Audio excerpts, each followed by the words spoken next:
Hello everyone, welcome back to my channel. It's time to tell the story. Zombie ഡിറ്റക്റ്റീവിന്റെ 5ാമത്തെ എപ്പിസോഡാണ് ഇന്ന് ഞാൻ നിങ്ങളോട് പറയാൻ പോകുന്നത്. തുടക്കത്തിൽ തന്നെ നമ്മുടെ സോംബി കുളിക്കുന്നതാണ് കാണിക്കുന്നത്. അവന്റെ വയറ്റിലായിട്ട് ഒരു തുള എന്തോ വെടി കൊണ്ട പോലെ. ഇപ്പൊ നമ്മുടെ സോംബി വിചാരിക്കാണ്, ഞാനിപ്പോ എന്തിനൊരു സോംബിയായി, ഒരു മനുഷ്യനായി തന്നെ ഇരുന്നായിരുന്നെങ്കിൽ ഇങ്ങനെ ജീവിക്കാൻ എന്തോരം കഷ്ടപ്പാടാ. ഇങ്ങനെയൊക്കെ ആലോചിച്ച് അവൻ വല്ലാണ്ട് ഫീൽ ആവാണ്. അവിടുന്ന് കട്ട് ചെയ്ത് നമ്മുടെ നായികയുടെ വീട് കാണിക്കാണ്. അവിടെ അവളുടെ ചേച്ചിയുടെ ഹസ്ബൻഡ് ഉണ്ടല്ലോ, പുള്ളിക്കാരനാണെങ്കിൽ ഒരു സോംബി പടം ചെയ്യണമെന്നാണ് ആഗ്രഹം. പുള്ളി അങ്ങനെ അതിനെ കുറിച്ചിട്ടുള്ള കണ്ടന്റ് എല്ലാം ആലോചിച്ച് ഒരു ബുൾസയൊക്കെ അടിച്ച് തിരിയുമ്പോ പെട്ടെന്ന് തന്നെ അവൻ ഞെട്ടിപ്പോവാണ്. മുമ്പിൽ തന്നെ ദാണ്ട് ഒരു സോംബി നിൽക്കണം. സൂക്ഷിച്ചു നോക്കുമ്പോ നമ്മുടെ നായികയാണത്. പുള്ളിക്കാരത്തി ഇന്നലെ ബോധുലായിട്ട് വന്ന് കിടന്നല്ലോ, അതേ വാടി വന്ന് കിടന്ന് അതേ വാടി എണീറ്റപ്പിള്ള കോലമാണത്. ഇങ്ങോട്ട് പറയുന്നുണ്ട്, നിന്റെ ചേച്ചി വന്ന നിന്നെ കൊല്ലൂന്ന്. നിന്നിന്നലെ ഒരുപാട് തവണ വിളിച്ചിട്ട് കിട്ടുന്നുണ്ടായിരുന്നില്ല. പുള്ളിക്കാരത്തി ആണെങ്കിൽ അവളുടെ ഫോൺ എടുത്ത് ചെക്ക് ചെയ്ത് നോക്കുമ്പോ അവൾ ഇന്നലെ പറ്റായി നേരം അവളുടെ ഫോൺ എടുത്ത് ന്യൂഡിൽസിലിട്ട് ഇളക്കിയിട്ടുണ്ടായിരുന്നു. പിന്നീട് നോക്കുമ്പോ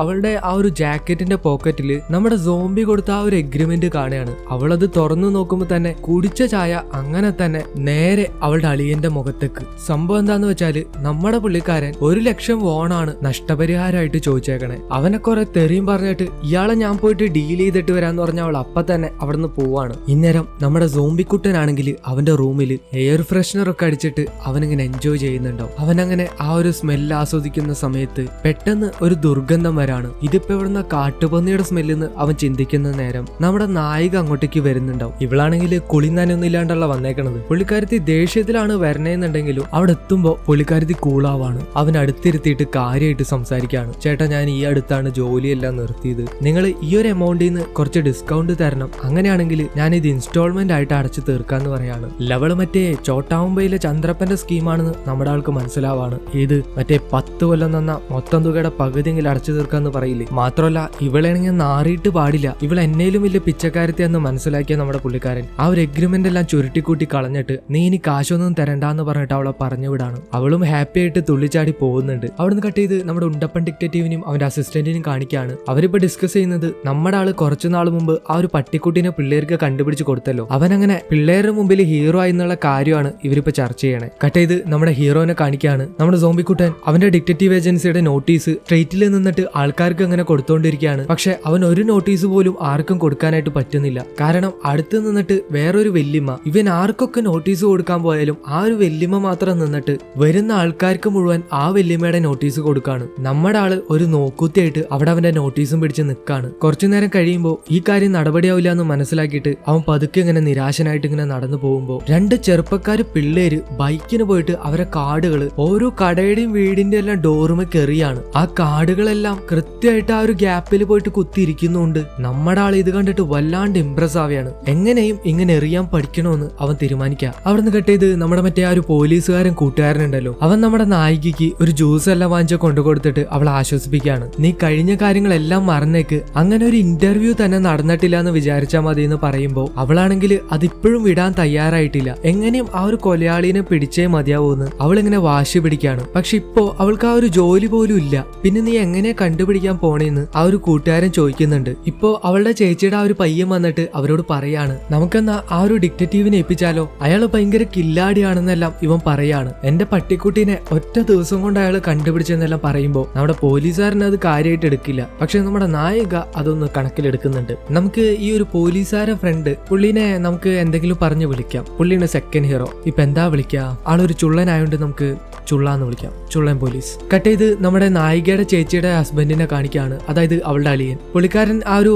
സിനിമ ഭ്രാന്തനാന്ന് പറഞ്ഞായിരുന്നല്ലോ, ആളുടെ ആ ഒരു സോംബി പടത്തിന്റെ സ്ക്രിപ്റ്റ് ആയിട്ട് ഒരു പ്രൊഡ്യൂസറെ കാണാനായിട്ട് വന്നേക്കാണ്. അങ്ങനെ നമ്മുടെ പുള്ളിക്കാരൻ ആളുടെ അടുത്ത് കഥ പറയാണ്. കഥ എന്താന്ന് വെച്ചാല് ഒരു റൊമാൻറ്റിക് സോംബി, അതായത് നമ്മുടെ സോംബിയുടെ പോലെ ഒരു കഥ. ഈ സോംബി പ്രണയിക്കൂന്നെല്ലാം പറയുമ്പോ നമ്മുടെ ആ ഒരു പ്രൊഡ്യൂസറിന് ഇത് കൺവീൻസ് ആവില്ല. അയാള് നീ വേറൊരു കഥയായിട്ട് വരാൻ പറഞ്ഞിട്ട് നമ്മുടെ ആളെ നൈസായിട്ട് ഒഴിവാക്കാണ്. കട്ട് ചെയ്ത് നമ്മുടെ ഹീറോനെ കാണിക്കാണ്.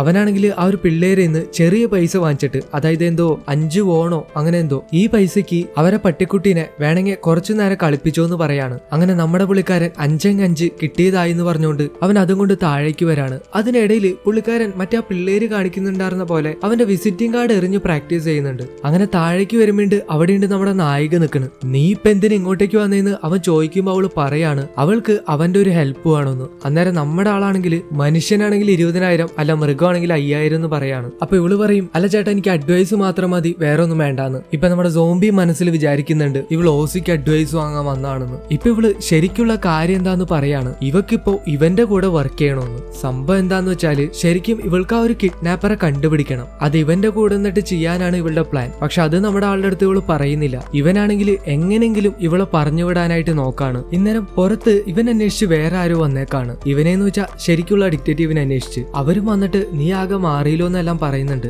ഈ പെണ്ണുമ്പുള്ളിയാണെങ്കിൽ ഭയങ്കര റിച്ച് ആയിട്ടുള്ള ഒരാളാണ്. ഇവരും ഇയാളെ കണ്ടേക്കണത് ഒരുപാട് നാള് മുമ്പാ. അതുകൊണ്ട് തന്നെ പെട്ടെന്ന് ഇവൻ ഐഡന്റിഫൈ ചെയ്യാൻ പറ്റില്ല. ആ ഒരു ഡിറ്റക്റ്റീവ് താടിയെടുത്ത് ഹെയർ സ്റ്റൈൽ എല്ലാം മാറ്റിയേക്കണതാണെന്നാണ് ഇവര് വിചാരിച്ചേക്കണേ. ഇപ്പൊ നമ്മുടെ നായികയാണെങ്കിൽ പുറത്തേക്ക് പോകാണ്ട് അവിടെ പരിങ്ങി നിൽക്കുന്നുണ്ടാവും. ഇപ്പൊ ഇവര് വന്നേക്കണത് ഇവരുടെ മോള് മിസ്സിംഗ് ആണ്. ഇവർക്ക് പോലീസിൽ വിശ്വാസമില്ലാത്തതുകൊണ്ട് ഇവനോട് കണ്ടുപിടിച്ചു കൊടുക്കാൻ പറഞ്ഞാണ് വന്നേക്കണത്. ആളെ കണ്ടുപിടിച്ചാല് കഴിഞ്ഞ തവണത്തെ ഇരട്ടി തരാന്ന് പറയാണ്. ഇപ്പൊ നമ്മുടെ നായികയാണെങ്കിൽ ഈ ഒരു കേസ് പിടിക്കാൻ വേണ്ടിയിട്ട് നമ്മുടെ ആളെ ഹെൽപ്പ് ചെയ്യാണ്. അവൾ അടുത്ത് വന്നിരുന്നിട്ട് നമ്മുടെ സോംബീനെ സോപ്പ് ഇടാനായിട്ട് കൊണ്ടുവന്ന ഡ്രിങ്ക്സ് ഒക്കെ എടുത്തിട്ട് ആ ഒരു പെണ്ണുമ്പുളയ്ക്ക് കൊടുക്കാണ്. എന്നിട്ട് അതിലൊരെണ്ണം എടുത്തിട്ട് നമ്മുടെ സോംബിക്കും കൊടുത്തിട്ട് ബോസ് നിങ്ങൾ കുടിക്ക് ബോസ് എന്ന് പറയാണ്. ഇപ്പൊ അവന്റെ മനസ്സിലാണെങ്കിൽ ബോസോ, ആരുടെ ബോസ്? പക്ഷെ പുള്ളിക്ക് മനസ്സിലാവുന്നുണ്ട് ഇതൊക്കെ ഈ ഒരു കേസ് പിടിക്കാൻ വേണ്ടിയിട്ട് കാണിച്ചു കൂട്ടണതാണെന്ന്. അന്നേരം അവരുടെ മുമ്പിലത്തെ പെട്ടി തുറന്നു കാണിക്കാണ്. അത് നിറച്ചും കാശ. രണ്ടാളുടെ കണ്ണ് തള്ളി പോകുന്നുണ്ട്. നമ്മുടെ സോംബി അത് തൊടാൻ പോകുമ്പോഴേക്കും അവരത് അടച്ചെടുത്തു വെക്കാണ്. അവരുടെ മകളെ കണ്ടുപിടിച്ചാൽ മാത്രമാണ് ഇവന് ഈ കാശ് കിട്ടുക. പിന്നെ അവരാണെങ്കിൽ ഒരു സെലിബ്രിറ്റി ആണ് കേട്ടോ.